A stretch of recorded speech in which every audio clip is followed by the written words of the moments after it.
अस्सलाम student. Computer science part 2 के very first lecture के साथ मैं हूं प्रोफेसर आमिर रऊफ। आज के इस लेक्चर के अंदर हम देखेंगे कि कंप्यूटर साइंस पार्ट 2 के अंदर हमारे नंबर ऑफ कंटेंट्स कितने हैं, हमारे फुल बुक का इंट्रोडक्शन करेंगे और साथ ही साथ देखेंगे स्कीम ऑफ स्टडी क्या है, पेपर पैटर्न क्या है और एट द एंड जब आप बोर्ड का पेपर देने जाएंगे तो उसमें किन चीज़ों का ख्याल आपने रखना है, टाइम मैनेजमेंट कैसे करनी है, शीट मैनेजमेंट कैसे करनी है। तो पार्ट 2 की बुक के अंदर टोटल 14 चैप्टर है और इस बुक के दो पोर्शन है, एक डेटाबेसिस और दूसरा प्रोग्रामिंग। तो जो पहले 7 चैप्टर हैं वो हमारे डेटाबेसिस के हैं। बेसिकली इसमें कंप्यूटर की दो मेजर फील्ड्स के बारे में बताया गया है, एक डेटाबेस और दूसरी प्रोग्रामिंग। डेटाबेस के अंदर हमारे पहले 7 चैप्टर हैं जिसमें data basics, basic concept and terminology of databases, database design process, data integrity and normalization, introduction to Microsoft Access, tables and queries, forms and report. अब ये 7 चैप्टर जौन से हैं ये डेटाबेस से रिलेट है। डेटाबेस बेसिकली है क्या? डाटा किसी भी ऑर्गेनाइजेशन के लिए बड़ा इम्पोर्टेंट होता है। तो उस डाटा को मैनेज कैसे किया जाता है, इसको ऑर्गेनाइज कैसे किया जाता है और उस डाटा के ऊपर ऑपरेशन परफॉर्म करके उससे इंफॉर्मेशन कैसे हासिल की जाती है, ये हम डिटेल के साथ इन 7 चैप्टर के अंदर सीखते हैं। नादरा एक पाकिस्तान का अदारा है, उसका मकसद क्या है, जिसमें जैसे हमारी जितनी भी आबादी है, जैसे 21-22 करोड़ आबादी है, तो उन सब का डाटा उनके पास होता है और वो इतने बड़े डाटा को कैसे मैनेज करते हैं, कैसे ऑर्गेनाइज करते हैं, ये सारी चीज़ें किस तरह कौन सी टेक्निक्स इस्तेमाल की जाती हैं, कौन सी टर्म्स यूज़ की जाती हैं, ये 7 चैप्टर के अंदर हम इन्हीं चीज़ों को डिटेल के साथ देखेंगे। दूसरा जो इम्पोर्टेंट पोर्शन है हमारे इस सिलेबस का वो प्रोग्रामिंग विद सी है। प्रोग्राम के बारे में आप लोगों ने पहले सुना होगा, जैसे आप पार्ट 1 के अंदर सॉफ्टवेयर के बारे में पढ़ के हैं। Software is a set of instructions that tell a computer exactly what to do. Computer तो खुद एक मशीन है, वो खुद कुछ नहीं कर सकता। जिस तरह की इंस्ट्रक्शंस आप उसे देंगे वो उसी तरह के ऑपरेशन परफॉर्म करना शुरू कर देंगे। और क्योंकि कंप्यूटर एक इलेक्ट्रिक मशीन है तो वो तो इंस्ट्रक्शंस लेता है बाइनरी फॉर्म के अंदर, यानी 1 एंड 0 की फॉर्म के अंदर। तो लेकिन 1 एंड 0 को अंडरस्टैंड करना हमारे लिए बड़ा मुश्किल होता है, तो उसके लिए हमें प्रोग्रामिंग लैंग्वेजेस की ज़रूरत पड़ती है। तो आपके सिलेबस के अंदर एक प्रोग्रामिंग लैंग्वेज है जिसको इस्तेमाल करते हुए हम सॉफ्टवेयर बना सकते हैं। इस सिलेबस के एंड तक आप इस काबिल हो जाएंगे कि आप खुद से इंस्ट्रक्शंस लिख सकते हैं और उन इंस्ट्रक्शंस को कंप्यूटर को देंगे और जिस तरह का आपने बोला होगा इंस्ट्रक्शंस के अंदर कंप्यूटर बिल्कुल वैसे ही करेंगे। तो हमारा जो मेजर और इम्पोर्टेंट पार्ट है हमारी बुक का वो प्रोग्रामिंग है। हमारी तकरीबन 65% पेपर जोन है वो प्रोग्रामिंग में से ही आता है। तो इन 8 जो बाकी के 7 चैप्टर हैं उनके अंदर हम इस प्रोग्रामिंग के ही बारे में पढ़ेंगे, जो कि चैप्टर नंबर 8 से स्टार्ट होता है, getting started with C. Chapter number 9 elements of C language. Chapter number 10 inputs output. Chapter number 11 decision constructor. Chapter number 12 loops construct. Chapter number 13 functions in C. At last chapter number 14 file handling. तो अगर 65% paper इसमें आता है तो यानी main हमारा zone सा वो पोर्शन यही है और हम अपनी जो स्टडी है आगे फर्दर कंटिन्यू भी चैप्टर नंबर 8 से ही करेंगे। यानी जब हम पढ़ना स्टार्ट करेंगे तो वो चैप्टर नंबर 1 नहीं होगा बल्कि चैप्टर नंबर 8 होगा, जहाँ से हम ताकि हम अपने स्टार्टिंग के डेज के अंदर यानी फर्स्ट लेक्चर्स के से ही जोन सा अपना मेजर जो पोर्शन है उसको कवर कर लें। जब आप सारा सिलेबस ये पढ़ लेंगे तो आपको पता होना चाहिए कि आपके पेपर का पैटर्न क्या है, ताकि आप साथ साथ अपनी तैयारी को भी देखें। तो टोटल जो आंसर है वो आपका 75 मार्क्स का पेपर होगा।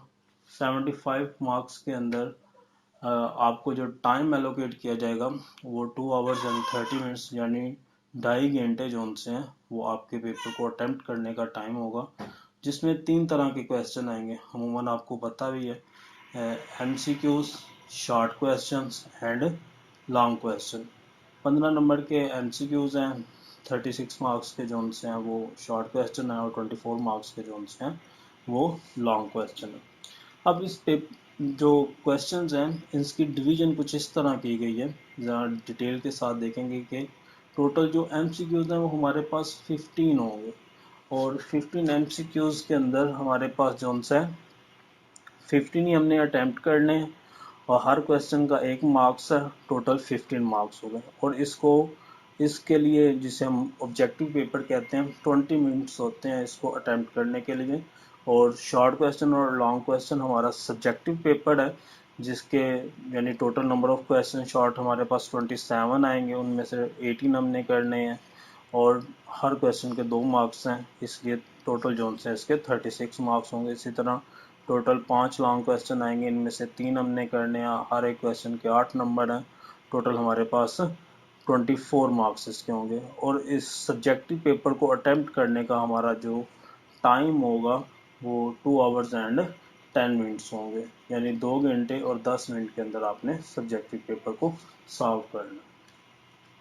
तो स्कीम ऑफ स्टडी भी मैं साथ ही शेयर कर रहा हूँ, ताकि आप लोगों को paper pattern scheme of study का भी पता हो। उसमें से जो क्वेश्चंस आते हैं, अगर कोई चैप्टर है उसमें कोई लॉन्ग क्वेश्चन आ रहा है, उसमें शॉर्ट क्वेश्चन आ रहे हैं, और उस चैप्टर को कितने अच्छे तरीके से करने की ज़रूरत है, ये चीज़ें भी आप लोगों को पहले से ही पता होना चाहिए, ताकि जैसे ही हम चैप्टर पढ़ना स्टार्ट करें तो आप अपनी उसकी इम्पोर्टेंस को मद्देनज़र रखते हुए उसको टाइम पे प्रिपेयर कर लें और बार बार उसकी प्रैक्टिस करते रहें। तो जो पार्ट 2 के पहले 7 चैप्टर हैं जो कि डेटाबेस में से हैं, तो उसकी डिवीज़न मैंने टेबल्स की फॉर्म के अंदर आपको बता दिया। जैसे चैप्टर नंबर 1 है, उसमें एक MCQs आने। देखिए, स्कीम ऑफ स्टडी का एग्जैक्टली यही मतलब नहीं होता, इसमें यही आएगा। स्कीम ऑफ स्टडी का मतलब ये होता है कि जो बोर्ड के जो होते हैं सिलेक्टर्स, उन्हें ये इंस्ट्रक्शंस होती हैं कि वो इसमें से मैक्सिमम एक MCQs डाल सकते हैं, और मैक्सिमम जो है वो 2 शॉर्ट क्वेश्चन डाल सकते हैं, और मैक्सिमम ऐसा नहीं हो सकता कि फर्स्ट में से वो 2 लॉन्ग क्वेश्चन डाल दें, और शॉर्ट में फर्स्ट चैप्टर में से ही 5 शॉर्ट क्वेश्चन डाल दें, और फर्स्ट चैप्टर में से ही 5। तो ये मैक्सिमम होता है, इससे कम हो सकता है। अब ये चॉइस है कि वो फर्स्ट में से लॉन्ग क्वेश्चन ना डालें, अगर 2 शॉर्ट क्वेश्चन है तो उनमें से एक शॉर्ट क्वेश्चन डाल।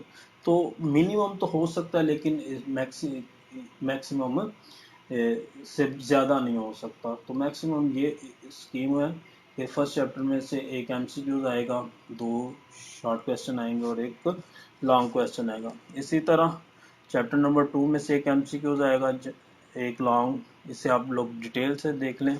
इम्पोर्टेंट ये है कि जैसे चैप्टर नंबर 2 है, इसमें से लॉन्ग क्वेश्चन नहीं आएगा, चैप्टर नंबर 4 में से लॉन्ग नहीं आएगा, चैप्टर नंबर 5 में से लॉन्ग नहीं आएगा। तो हमें इन चैप्टर्स के लॉन्ग को प्रिपेयर करने की ज़रूरत नहीं, हम इसे स्टडी करेंगे, लेकिन अपना जो टाइम है वो इन लॉन्ग क्वेश्चन के ऊपर वेस्ट नहीं करेंगे, इसको हम जस्ट स्टडी करेंगे।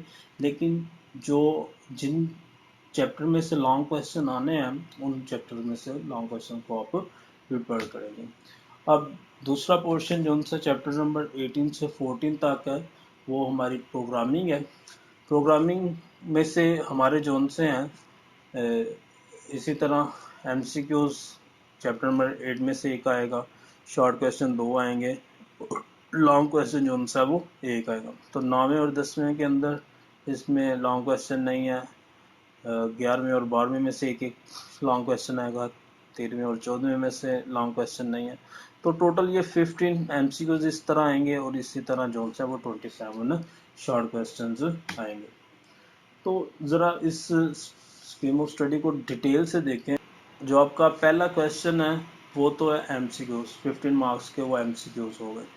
अब पेपर का जो क्वेश्चन नंबर 2 होगा वो शॉर्ट क्वेश्चन होगा, और वो पहला क्वेश्चन किन किन चैप्टर से मिलके बनेगा, वो चैप्टर नंबर 1, 2, 3, 4, 5, 6, 7 यानी पहले 7 चैप्टर में से जो है वो पहला क्वेश्चन आएगा, जिसमें टोटल 9 क्वेश्चन आएंगे। उनमें से आपने 6 अटैम्प्ट करने हैं, हर क्वेश्चन के 2 मार्क्स हैं, और टोटल हमारे पास ये 12 मार्क्स का एक क्वेश्चन हो जाएगा। इसी तरह क्वेश्चन नंबर 3 जो सा है वो आएगा चैप्टर नंबर 8, 9, 10 यानी ये 3 चैप्टर्स को मिला के 8वें में से 2 आ सकते हैं, 9वें में से 4 आ सकते हैं, 10वें में से 3 आएंगे।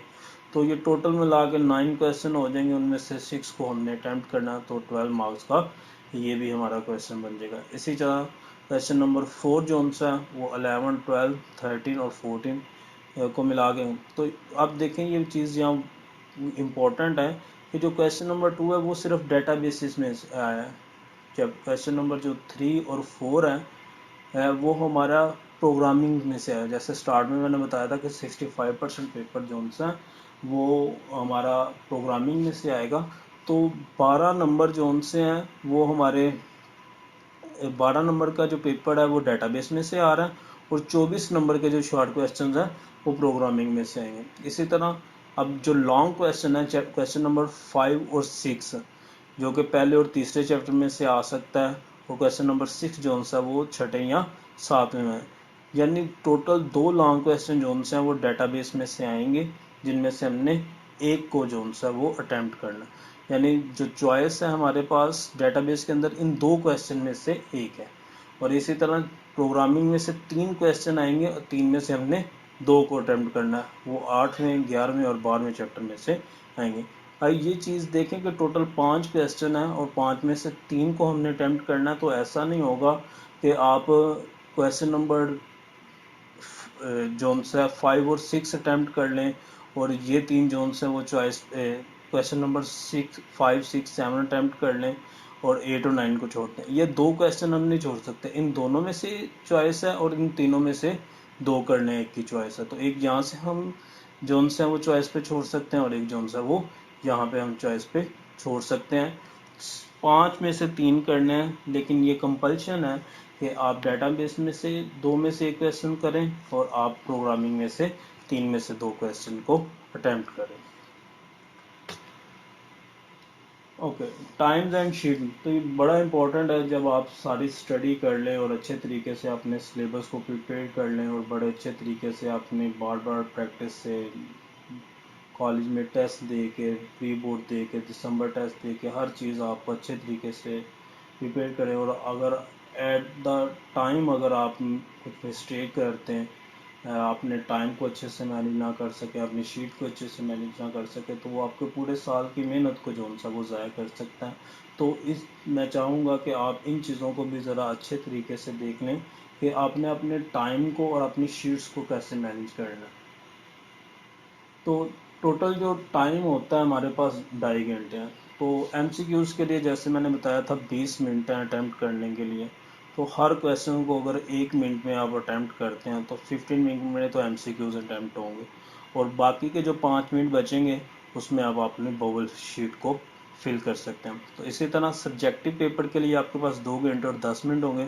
अगर हर क्वेश्चन के लिए आप 3 मिनट लगाएं तो 18 क्वेश्चन है जो आपने अटैम्प्ट करने हैं। तो 3 मल्टीप्लाई बाई 18, 24 मिनट आपको चाहिए होंगे शॉर्ट क्वेश्चंस को अटैम्प्ट करने के लिए।